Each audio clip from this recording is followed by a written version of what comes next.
The Spin-off Podcast Network. Are you making the most of your KiwiSaver investment? Generate is an award-winning KiwiSaver provider with a track record of strong long-term performance. Making a smart decision now could add tens of thousands of dollars by the time you reach retirement. Book a no-obligation chat with a Generate KiwiSaver advisor today at generatekiwisaver.co.nz/get-advice. A copy of the product disclosure statement is available at generatekiwisaver.co.nz. The issuer of the scheme is Generate Investment Management Limited, and of course, past performance does not guarantee future returns. I'm Toby Manhire, and this is Juggernaut, the story of the Fourth Labour Government, a podcast in 6 parts. Doesn't give my opponents much time to run up to an election, does it? This nation is at risk. What do you think you're up to now, you perverted little liar? I could smell the uranium on it as you lean towards the most radical overhaul in the history of New Zealand's administration. Juggernaut, the story of the Fourth Labour Government, made with the support of New Zealand On Air. Listen now on the Spin-off or wherever you get your podcasts. Merv, it's Marcus. Welcome and good evening. Oh, Marcus, it's Merv from Manhire. Just a bit confused because there's this photo of Ben Thomas. He's standing in Auckland Central, but he's sent a photograph, and and he's in a zorb filled with urine, and he's going over the Bombay Hills.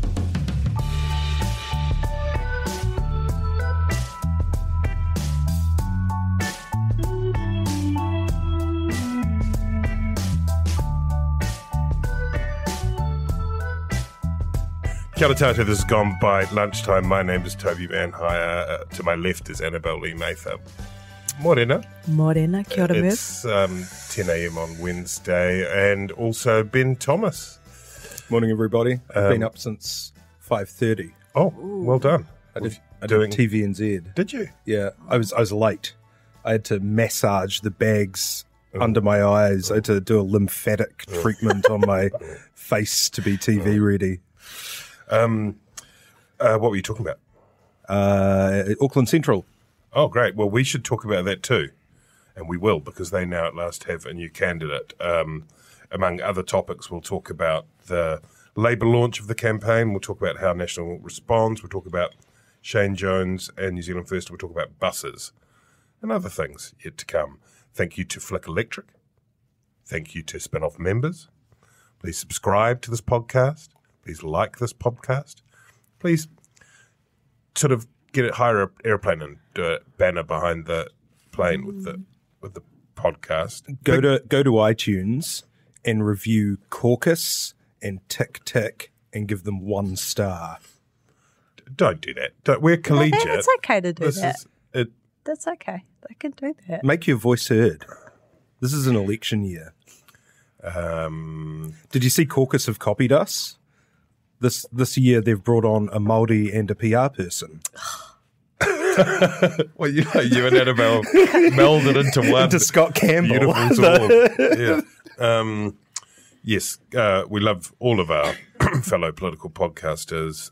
Very exciting news is that policy launches tomorrow on the Spin-off that will enable you to compare all the different policy categories and the candidates and the seats. Exciting new edition. Is actually going to be amazing. I'm very excited about it. The Labour Party launched their campaign on Saturday at the Town Hall as kind of repeat of the 2017 edition. Slightly less giddy, I thought. Did you keep an eye on it, Ben? Yeah, I thought it was a bit downbeat. But downbeat? Yeah, I mean, obviously the shadow of COVID and a global plague hanging over proceedings. But you're right, not the sort of rapturous kind of entrance as 2017, when we were riding the peak of Jacinda Mania. I mean, it's Gerry Mania these days, and we'll look forward to that at the National Party launch on the following weekend. But it was, you say it wasn't rapturous, it kind of was, actually. I mean, I thought it was a bit more slick. It was almost as though last time around they couldn't quite believe it. It had that kind of the enthusiasm of the new act that's emerging, and you can't believe that you're getting to see them the first time they play in the Brixton Academy or whatever. Well, I think you're right. Now everyone definitely believes now. Yeah. It was an audience of true believers, but it seemed a bit more like a standard sermon than, kind of speaking in tongues and channeling the social democratic gods. There was a lot of audio-visual stuff going on. There was a kind of Courtney Sena Meredith performance poem, which kind of ended in this sort of incantation of "Let's keep moving, let's keep moving." There was Tammy Nielsen. Clark Gayford was actually very funny. To give him credit, he was funny, but I wanted some more weird Jacinda facts. Right. I saw you tweet that. We're about 3 years on from the infamous midnight almond milk story. Fact. Clark did mention that Jacinda is never allowed to see anything he writes before he delivers it. And I think Jacinda said that. Oh, sorry, she said that, yes. And yet that was clear from 2017 when the spouses or the partners were asked to contribute something to the Herald on Sunday about a week before the election. And Mary English's column was clearly written by Stephen Joyce, and Clark Gayford's column had clearly not been seen by anyone except Clark Gayford, and had this incredible story about Jacinda and how she cared so much for other people that one night she couldn't sleep because Clark didn't have any milk for the morning tea. So she got up in the middle of the night and soaked almonds for his tea that morning. And he said, it was the best cup of tea I've ever had, and I hate almond milk. It's like, why not get up 10 minutes earlier and go to the dairy and get the milk that Clark likes? You think about that a lot. I think about it a lot.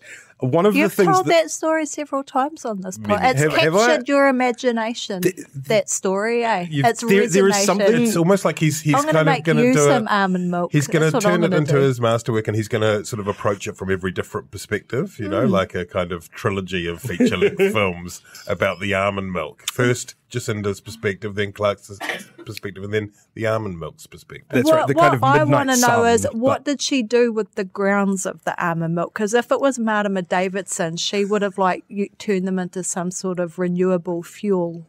Did Jacinda just carelessly dispose of them, or were they mulched? What became of those almond grounds? That's what people want to know. If anyone from the Prime Minister's staff or family or household knows the answer to that question, please send it directly to the police station where Ben will be. But anyway, we just need some more weird Jacinda facts. Nothing strange has come out about the Prime Minister since the story about how she repeatedly apologised to the man who ran over her cat. And I think we're due for one. Paddles! Oh my God. Can we take a moment just to remember Paddles as we head into this next election? I mean, he was a pivotal player. He was what that Baby Yak was this year. Was he? Oh, all right. 40 days out from the election in 2020. And what we're going to do now is just have a moment of silence for Paddles. Annabelle, did you pay attention to the launch on the weekend? Audrey Young noted, I thought, quite perceptively, that there were many fewer references to Labour in the campaign launch speech from Ardern. And because in a way, you don't need that anymore. And then, as others, such as Henry Cook, pointed out, the kind of centrepiece policy, which was an expansion of a sort of business subsidy scheme, business for employees, to bring on unemployed people. That was a 2012 National Party that's now been kind of turbo boosted. Was the campaign launch, as far as you could tell, a pitch for that kind of median voter? I have to admit that I didn't catch the launch. I work weekends. Oh. However, we did have Minister Megan Woods on the program and Willie Jackson, who shared a ride to the launch. So I feel like I had like a connection to it, even though I couldn't observe it firsthand myself. And both of them had interesting interviews. If I could just promote my show for a minute.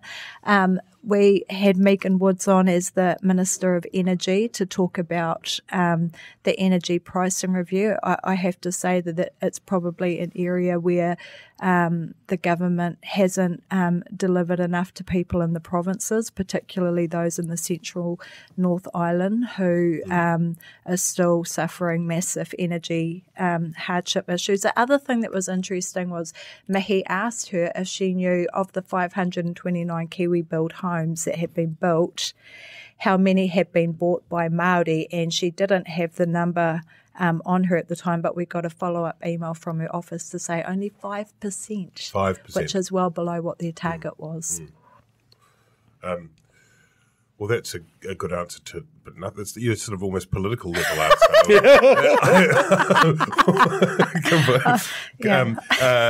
Anyway, the Labour tax policy is going to come out this week, which is interesting. I think maybe I don't know when exactly, but it's definitely happening this week. I'm told.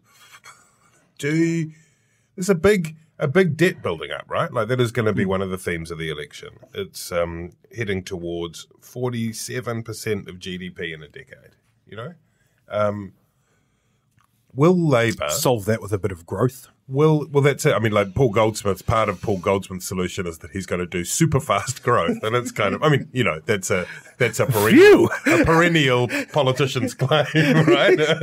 We're just going to grow faster, but Labour also polling over 50%, seemingly unstoppable.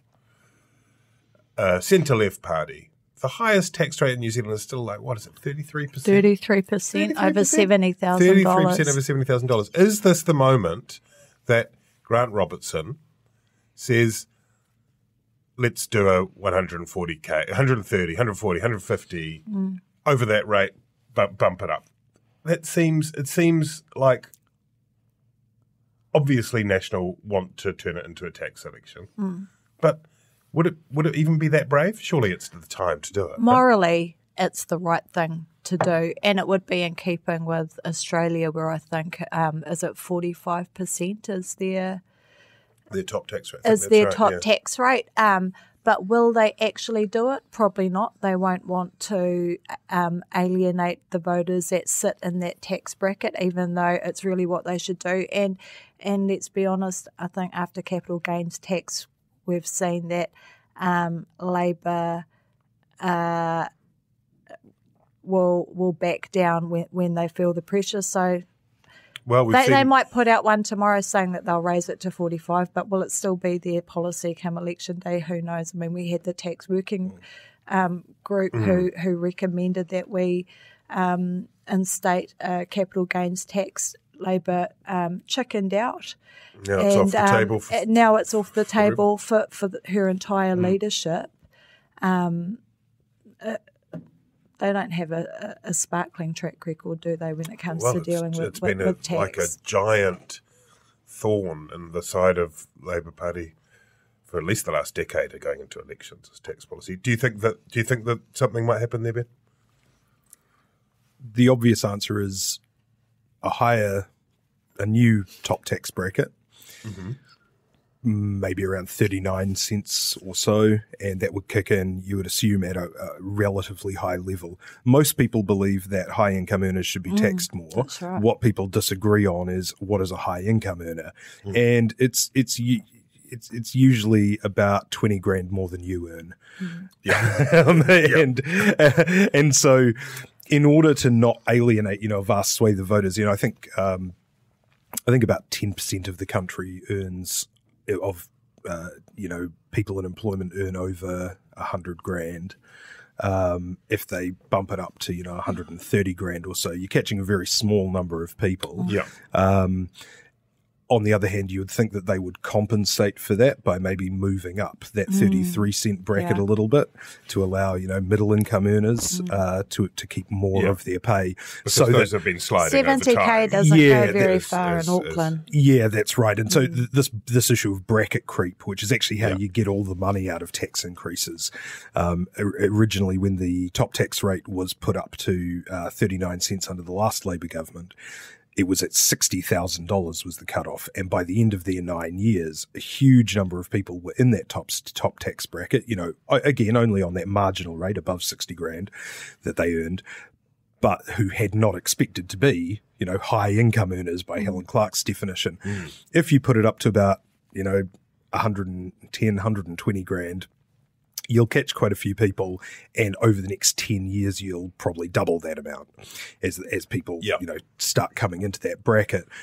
But the strategy presumably would be to offset that with moving the brackets at the lower rate, so that, for the first 10 grand or so in that top tax bracket, you're still in a bit of a wash in terms of. So if you offset some of that, as you say, so that the brackets more sort of reasonably reflect what they were intended to when they were created, and then you create a 130k new rate of 39.40 cents. I honestly don't see that I don't see that many people would be upset about it. I see that you would frame it as everybody has to make some small sacrifice at this time. It's a really difficult time. I don't think there are that many people that would be upset by that. Probably not, but I think the National Party have been very effective at getting at drumming up hysteria around Labour's tax policy, and they're probably very good at getting them to back down from it. I think if we are going to see any significant tax reform after the election, it will be relying on the Greens to get back into Parliament and form a coalition with Labour to see some significant change in terms of income tax, because it doesn't sound like Labour have much of an appetite for it. National launched their campaign in South Auckland on Sunday, I think it is. What do you think, Ben, will be the sort of headline pitch? We had Jacinda Ardern at the launch on Saturday christen it the COVID election, which I think I wrote this in the piece after going along, that it seems like at once both a truism. I mean, of course it is, and also a strategy, a bit of messaging, that it wraps everything up in that, cuts everything else out and closes it down. What do you do if you are advising Judith Collins, head of Sunday? What is it? I mean, the obvious response is the economy election, but maybe it's the jobs election. How do you deal with this problem? The jobs election is a really tough pitch now because of those unemployment figures that came out last week. Now, obviously, those figures aren't true in the sense that we would understand them to be true, in that the unemployment rate compared with 3 months ago is certainly not lower than it was. Yeah. There are not fewer people working. There are fewer people in work. There are far fewer people in work. A truer reflection of the unemployment rate will be about 6.5%. But the stat is the stat, which is 4% unemployment, and Labour will be clinging on to that throughout the campaign. As Matthew Hooden, my former colleague, said in his recently revived Herald column. That was funny, wasn't it? I don't know where he went. Was he just go on one of his skiing holidays? I haven't seen him. I think he's studying. Is he? He disappeared from all his. But he's back. Spots, and then he's back, and that all seems fine. Just woke up from a strange dream. And he's back. Yeah, it's good.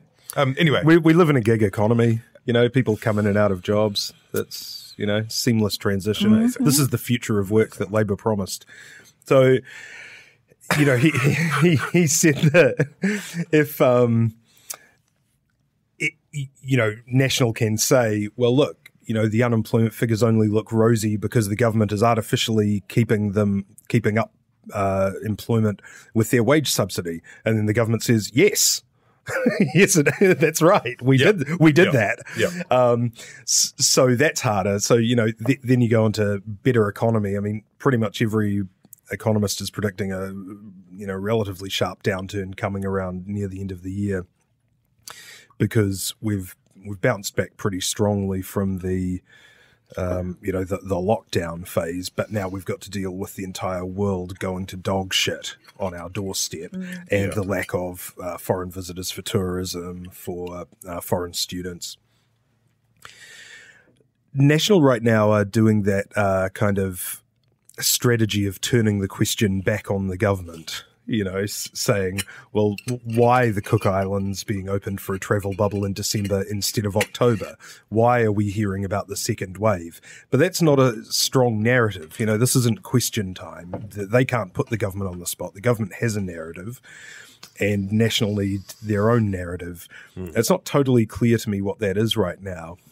I would have thought that they would be leaning into the government preparing people for a second wave, that they would have been saying, look, the government has done a good job treading water, but they know that we can't keep this virus out forever. They know that their border is inadequate. They know that the economy isn't going into a tailspin, and they're just preparing us for the worst. I think that's what they think they're doing.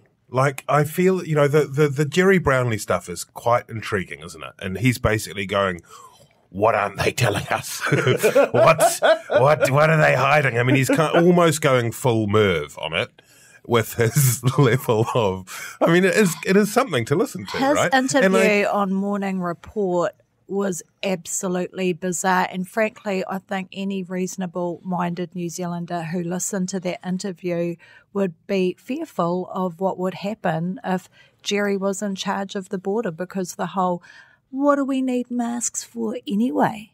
Why would we even need masks? It's called preparing for the worst-case scenario. Yeah, it seemed to lack common sense, and like Ben said, it's just, wouldn't you lean in rather than approach it the way he did? It was so weird. It seems though it's motivated by, I can only guess. We chatted about this after the pod last week. What happens if there is an outbreak during the election campaign when the government is sort of semi-suspended? It's normal machinery. And you think that would be terrible for the incumbents. You think actually probably wouldn't at the moment. So I can only guess. that the thinking behind what are they keeping from us? What are they telling us? Why are they telling us masks? But also we're getting better, blah, blah, blah, is to try and plant a flag, lay the groundwork in such case that might happen, so that they can then point back to that and say, you see, I don't think that's... I think too it's just trying to drum up fear, which is a powerful emotion when people vote. But I don't think it's going to be successful, because I think people are more scared of getting coronavirus than they are about paranoia about what we're not being told by the government. It's hard, right? But you listen to Michael Baker, I think I've heard him use this analogy, various people have, but it's that whole, we're 5 minutes into an 80-minute rugby game, and yes, the shape has been established and things are looking good, but there's a long way to go. This is far from victory, blah, blah, blah. It sort of feels like a statesperson-like series of addresses on that front might be a bit more impactful. I would have thought so. And if you're trying to undermine the government's COVID response, you just embrace the preparation for level 2 coming back. You say the government knows it can't keep this out. The government knows that it's either going to tank our economy or let people in with our inadequate borders, because they still haven't got contact tracing right. They still haven't got the border secure. I'm not saying any of these things are necessarily true, but there are enough questions that you could run that line as an opposition. So the lack of clarity around their messaging is what's really confused me. I actually couldn't follow Gerry's interview on RNZ. I didn't understand what he was trying to say. Well, to mention too that it's also off message with what Judith Collins said when she took over the leadership, and Muller, that they weren't going to be doing oppositional politics for opposition sake. So yeah, I think that goes out the window in an election campaign. True. In Parliament, you've got this collegiality, you're working together to create better laws, you're holding the government to account, but you're also supporting the good things. Right now, it's just a grab for power between largely the two major parties. So I don't think that they can be held responsible for any or blamed for making an opposition. There's also unquestionably in Gerry Brownlee a fire burning about Radio New Zealand. I mean, he just viscerally loathes it with every inch of his being. And the Gerrymania that I mentioned earlier, it's relentlessly grouchy. That's the style. Gerry Brownlee did an amazing job with the reconstruction of Christchurch. You know, the voices that are loudest tend to criticise him. But when you actually look at the numbers, there are 180,000 houses that were either destroyed or seriously, seriously damaged. They put in place a managed repair program that I think there are 7,000 homes which still have outstanding issues. Now, in absolute numbers, of course, that's a lot of people whose lives are affected, who have got issues and who are unhappy with the situation. As a percentage, it's less than 5% of a massive, massive reconstruction program. Somebody was telling me that the brands, the building associations, say that for new builds on houses, there's about an 80% callback rate in terms of dissatisfaction with the work done. Here, there's about a 5% on the reconstruction of an entire city.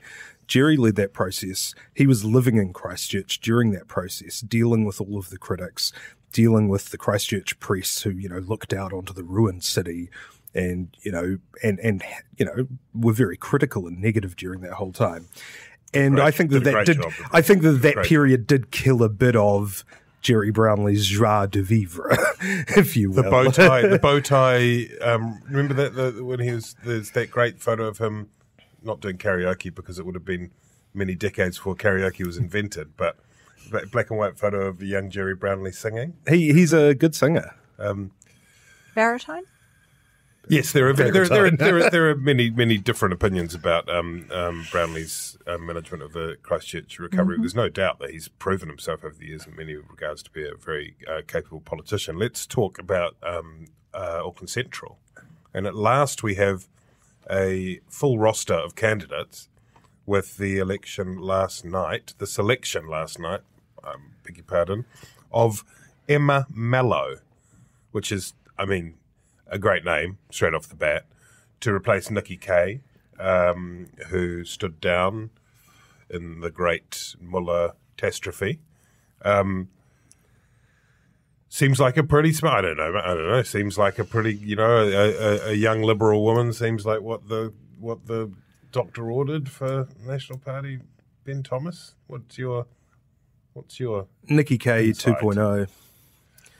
She said she's not Nikki Kay 2.0. So well, I'm a political expert, and she's Nikki Kay 2.0. Okay.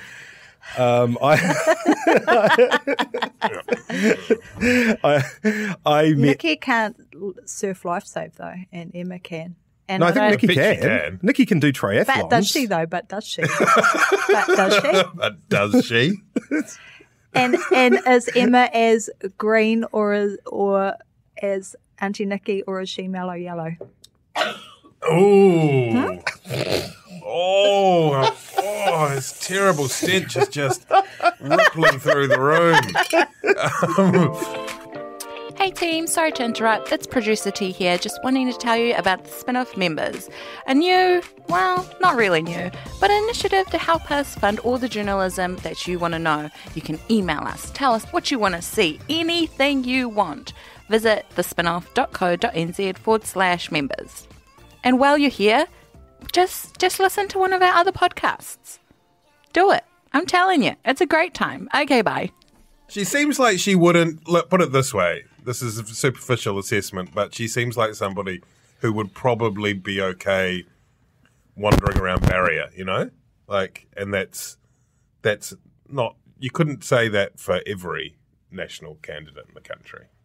Yeah, and Barrier is not the voting stronghold of Auckland Central. Disagree. Emma Mello is an extremely professional, driven, competent candidate. She's been highly successful in her career. She was a press secretary to the Minister of Women's Affairs in New South Wales when she was working over there. Now she's, in a very senior comms position at ANZ. I met her when I think she would have been probably 18 or something, when I was down in Wellington at some party. And you said to her, Emma, you are going to be Nikki Kay 2.0. I did not say that. She's very young too. She's only 30, which she's 30, is cool. Yeah. And I think by the time I went out for a cigarette, I had a Facebook friend invite. Mm. Somebody told me that when they met Emma, she had emailed her contact details to them during the conversation without breaking eye contact. There are some people who are just born for campaigning. And, I think she'll be an excellent candidate. I think if she was given the same lead-in time that Nikki was, she would be able to wrap it up. Very difficult, 6 weeks out. Nikki obviously had a high personal vote in that electorate, higher than the National Party vote. On the other hand, the party vote of Green and Labour combined, much higher than Nationals Party vote, but the Labour Party vote a little under the National Party vote last time. Now, you would assume that Chloe Swarbrick is a much, much, much stronger candidate than Denise Roche. I mean, we know she's a much stronger candidate, but you'd assume Denise Roche was not campaigning for the vote electorates. And so you would assume that vote for the Green candidate will go up significantly. So I've gamed this out in my head, and I can see ways that all three of those candidates, Helen White from Labour, Emma Mello, and they're going to split the vote, and Vernon Tava's going to I can see how all of them lose, but I can't see how any of them win. What do you think? Are you paying attention to this hot Auckland Central broth? It's a shame for Emma that, obviously there's this shadow that's been cast over her selection by Ben and Merv, and the smear campaign that was run against Nuanthi. Oh yeah, Merv. Can I just say that Can you tell us about Merv? Because not everyone will be up to speed with Merv. Obviously, he was at the top of our podcast.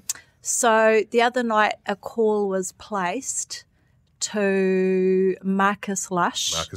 Great broadcaster. When? In the midnight hours. It was late last Monday night. By a caller called Merv, who lives in Manurewa, to express his confusion that Nuanthi's confused, very confused, that her billboards were up in Manurewa,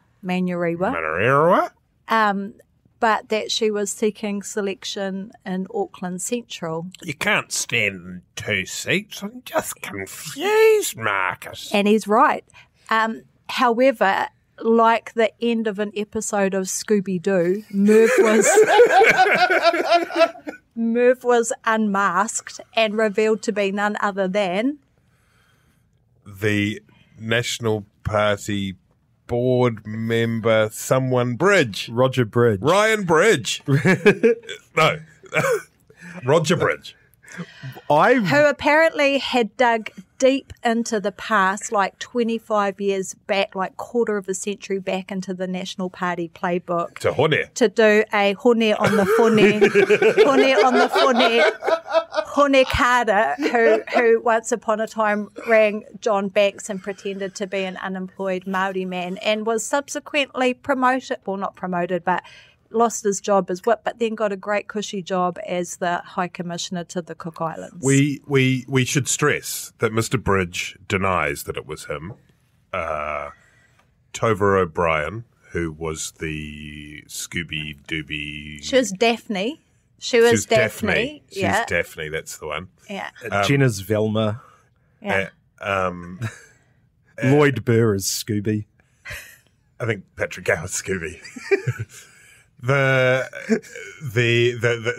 had established that the phone that came from was his. So we don't know, but it may well be. We kind of do, but that talkback radio has been kept alive over recent decades entirely by senior players in the National Party. The thing is that when. It's a little bit hilarious. We all agree. It's very funny. But the truth is that it shows how deeply seeped into the culture of the National Party dirty politics is. You have people, you have the Māreikura of the National Party, Michelle Bogue, leaking patient information.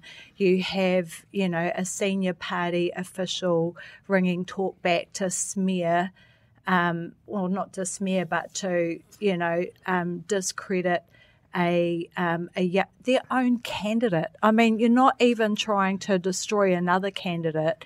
You're trying to take down someone in your own party, and it's only candidate selection. It's not even. You're not even in the campaign proper. So I think it really shows that while we think it's funny, the ill discipline and the culture that's been allowed to burgeon in the National Party, including, we've seen misogyny, we've seen, one Chinese is worth two Indians, and the cynicism. Well, that was independent MP Jamie Lee Ross. Well, he wasn't independent at the time, but he was a part of the National Party, so I think it's concerning. Another issue that I think is worth noting about this is that I spoke to the Institution for Exotic Dancers the other day, and they're deeply concerned that their industry is being besmirched by being associated with the National Party. They think it reflects negatively on the good character and the strong work ethic of their organisation. So the National Party should, lawyer up. Yeah. The exotic dancers are coming for you. And frankly, to be honest, this is another part of the smear campaign against this young woman, is she was accused of being a stripper. Seriously, that's the least of their problems. They're like the party of sex pests. Having a stripper would raise the mana of their party at this moment. Let's just return. Can we just return again to how funny it is, which is that, the Auckland candidate selection was in a mess. They were getting bad publicity in the Politic newsletter and in the newspapers. And you can just imagine somebody came to Roger Bridge, the senior, the grandee, the mandarin of the National Party, and said, Roger, we need you to sort this out. And, thinking that maybe he'd pull some levers or make some calls, and instead Roger Bridge is like, gets his mind I know I'm going to take care of business myself. Pull on the boots one more time. I'm going to call talkback at 11:45 p.m. with a funny voice. That's a power move, Power player, pulling your power moves, making money moves. It's just so old school. Right, this is because this is the sort of shit. You could sit bad in Russia. boys of Brexit need to pay some attention. This is the sort of high level 26-dimensional chess you get in New Zealand. Shout out to the boys, love the boys. This is actually how politics' dirty tricks used to be done. You didn't used to be able to sit in your Kremlin office and set up 50 sock puppet accounts and 30 Instagram hashtags and you've interfered in an election. You used to have to sit down and do the hard work. Roll up your sleeves. You Get on the blower. Call people up. You had to put on a strange accent and call talkback. You had to get all your friends together in the lounge where you would handwrite letters to the editor and use your spouse's name or whatever and come up with somebody else's landline out of the book and send it in as a member of the public. Kids these days don't know how easy they have it with their black ops. Quite right. Do you think, Annabelle Lee-Mather, that Shane Jones should consider having a photo of him as a stripper leaked in Northland? It's not a bad idea. Given that he is, according to the Colmar Brunton poll for Q&A on Sunday, he's on 15% support, behind Willow-Jean Prime for Labour on 31%, and the much maligned Matt King of National on 46%. And that's their lifeline. That was meant to be the way back in for a party sitting on 2, if that, in most of the recent published polls. I'm not super surprised by that result because Willow-Jean is a really strong campaigner and she ran in the by-election however many years back. And until she didn't anymore. Yeah, and she's on the ground working hard, so I'm not super surprised by that. I am surprised that New Zealand First have put all their eggs into that one basket. I also thought it was interesting that the Labour's party vote is higher than National's vote in that same poll. And I do wonder why, given how close he's come, in years past, many years past, but why they didn't perhaps put a bit more effort into Ron Mark's campaign because, he's quite high profile, he's popular, it's an interesting seat. I mean, it was once held by Georgina Bayer. So they seem like an electorate where if enough effort's put in, you could swing them either way. So why they've just relied solely on the far north, I don't know. It seems it's a seat to target. I mean, it's a seat if somebody that said to me, won in that by-election. But if somebody said to you, what, Ben? If somebody said to me, your life depends on Shane Jones's work ethic as a retail politician. Your future success depends on Shane Jones getting out and door knocking and holding street corner meetings and rattling signs at 6 a.m. by motorists. I would just you'd try and enjoy what you had left. Yeah, I would embrace the sweet inevitability straight to a rainbow's end, wouldn't it? I think they thought that like the PGF and the gratitude from that community would be reflected in the vote. And obviously they have done some really great investments with the PGF, but I think I said before a couple of weeks ago, don't know if they've necessarily been very great at telling the story of that success and selling what they have done. So that probably hasn't helped very much either. rather cuttingly said on Q&A in light of the poll that Shane Jones, his old pal, was good at campaigning from his kitchen window, and that was about it. I mean, he's very popular among certain elements in the press gallery, and he's got the raconteur stuff going on. He's got he's great to interview, great turn of phrase in both Te Reo Māori and English. There's levity, he's smart, so you get why he's a popular politician with the press gallery. But in terms of door knocking and all of that sort of stuff, I'm not sure if that's his sweet spot. Is that it for New Zealand First? Don't say you rule right off New Zealand First at your peril. That's money in the swear jar for anyone who says that. Ben. I would say it's a little. Annabelle. Well, I do think that there's a couple of good politicians in New Zealand First, and it'll be a shame to see them effective cabinet ministers. Well, I think one that immediately springs to mind because of a story that's come out today is Ron Mark and finally getting some just compensation and an apology for the Nepata brothers who were appallingly treated by the New Zealand Defence Force. Go look up that story if you don't know about it. Quickly on that. That's a story that you have been covering as a producer for some years, all the way back to 2013. Yeah, 2013. And George Nepata has at last got some compensation for what happened to him in the theatre of war. Why not? Explain to me quickly how come he's got the compensation but his brother hasn't? I'm not 100% sure. One brother was dropped on his head during an exercise and became a tetraplegic. 5 years later, the other brother had an accident in the Army's old Scorpion tanks and received burns to 40% of his body. I think it's possibly because George, being in a wheelchair, hasn't been able to return to the workforce, and B, because of some issues around Damien's accident. But it's a kaupapa that Ron Mark has been championing for a number of years, and he actually brought the story to us back in 2013. So it'll be a shame to see Ron Mark go. I think Jenny Markroft's done a great job in terms of being a voice for Māori broadcasting and an advocate for iwi radio. Well, that's an option for the voters of Auckland Central. That's right.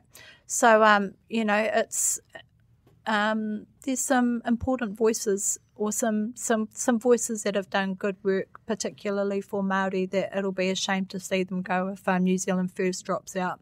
Very quickly, Ben, you think New Zealand First is finished? This is the end. And so it is. Many thanks to Tina Tiller, who I'm happy to say, contrary to some of the discussion on the last podcast, has not been murdered. I'm alive, bitches. I'm out. Can't believe that Labour announced its Job Start policy only 3 days ago and Tina's already back. Also, thanks, Jacinda. I'd like to thank Stuart Salmon Lund for his help with this week's podcast. Reminder to subscribe. Thanks, Flick. Thanks, members. Thanks, Annabelle. Thanks, Ben. Thanks, Tina, again. Thank you. Thanks, guys. Thanks, Merv.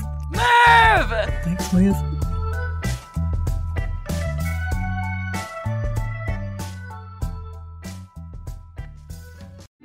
Kia ora, I'm Duncan Grieve, founder of The Spin-Off. You can help us keep all of The Spin-Off's award-winning journalism free for everybody by becoming a member today at thespinoff.co.nz/donate.